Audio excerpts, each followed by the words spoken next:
sesayang-sayang Anda kepada anak Anda, siapapun itu, berlaku adillah. Jangan berwasiat dengan sesuatu yang menyalahi, yang mengandung makna ketidakadilan, yang dalam tanda kutip secara tidak langsung mencurangi atau mengurangi yang lain.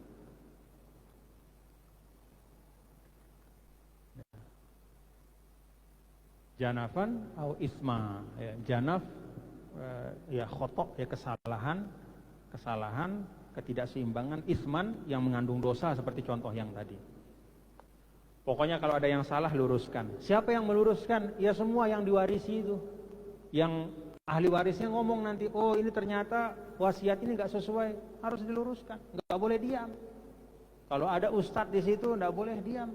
Kalau dia tahu ada wasiat bertentangan dengan tuntunan agama, dia beritahu keluarga yang ditinggalkan, Pak, Bu, ini bahaya. Kalau ini diteruskan, Allah murka dan nanti pasti akan membawa perselisihan anak keturunan terus panjang. Nauzubillah min dzalik.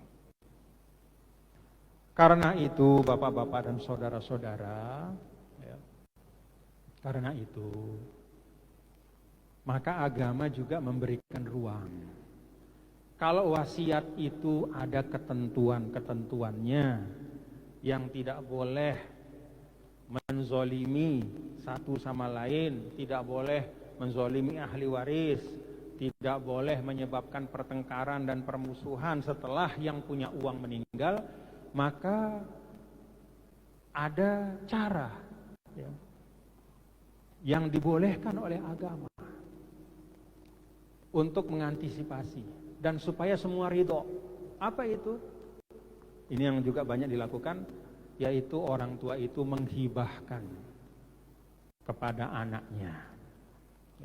Nah, menghibahkan kepada anak ini kan bisa ada dua bentuknya. Pertama, sesuai dengan hukum waris. Itu hibah yang paling baik.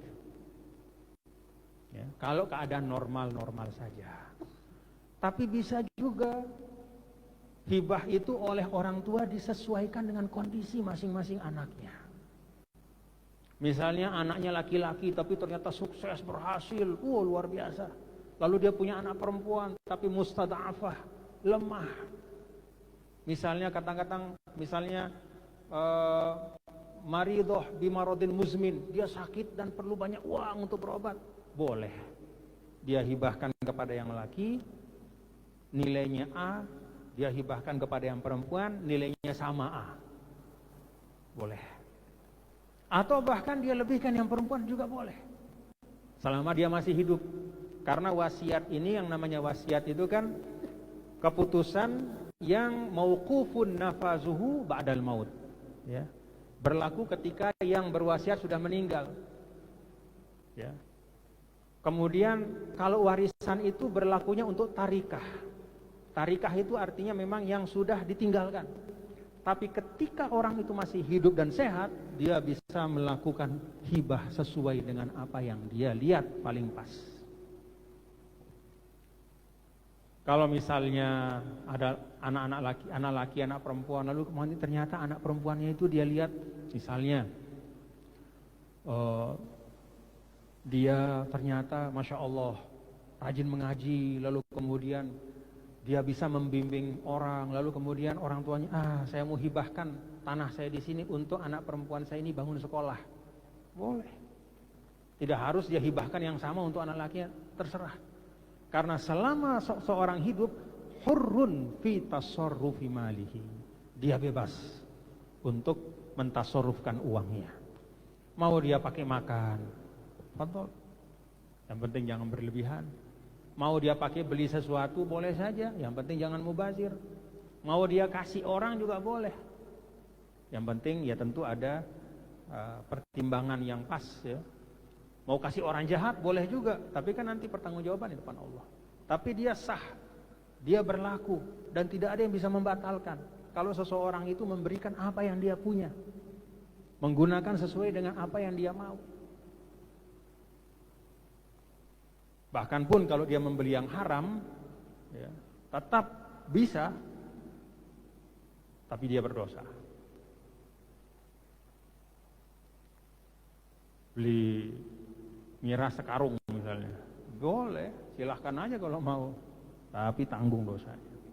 Artinya nafadha, berlaku, uang itu keluar boleh tak.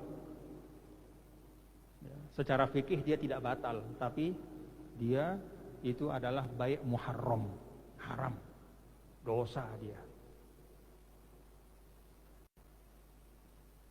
Nah, jadi ketika hidup silakan pikirkan, lihat situasi keadaan. Kalau misalnya, mohon maaf, kita melihat misalnya tabiat anak-anak kita itu saling sayang satu sama lain, ya. Kalau apa bahasa Sasaknya itu? Pada apa ya? Pada patuh. Kalau patuh, tenang hati. Sudahlah, saya serahkan nanti, terserah. Menurut hukum waris saja, sudah.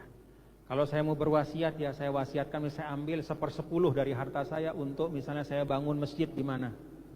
Selebihnya saya akan serahkan kepada ahli waris. Saya tidak mau atur-atur, silahkan nanti sesuai hukum waris. Boleh, bagus. Kalau misalnya melihatlah ini ada 1-2 misalnya kok kelihatannya galak misalnya, ya, galak dan mau menang sendiri misalnya, gitu.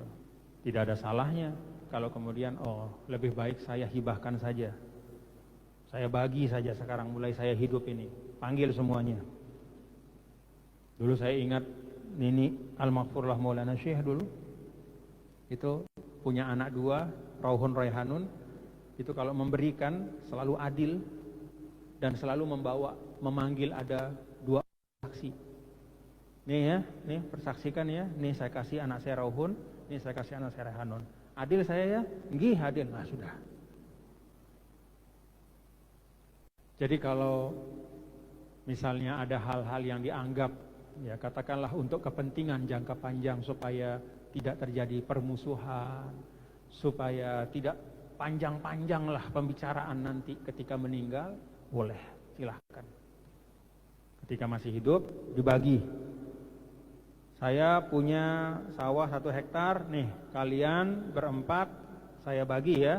Langsung sebutkan, si A saya hibahkan 25 are, si B saya hibahkan 25 are, si C saya hibahkan 35 are, karena dia ini kasihan, dia ini hidupnya lebih susah dari yang lain misalnya, ya. Atau dari kecil dia ini orang yang paling jarang mempersulit saya, itu misalnya, ya. Nih reda ya, nih saya nih. Ya kalaupun misalnya yang lain mengatakan saya, ya tetap itu berlaku hibah. Lalu kemudian lebih bagus ya, agar hukum agama ini menjadi semakin kokoh dengan hukum administrasi negara, notariskan supaya tidak menjadi masalah.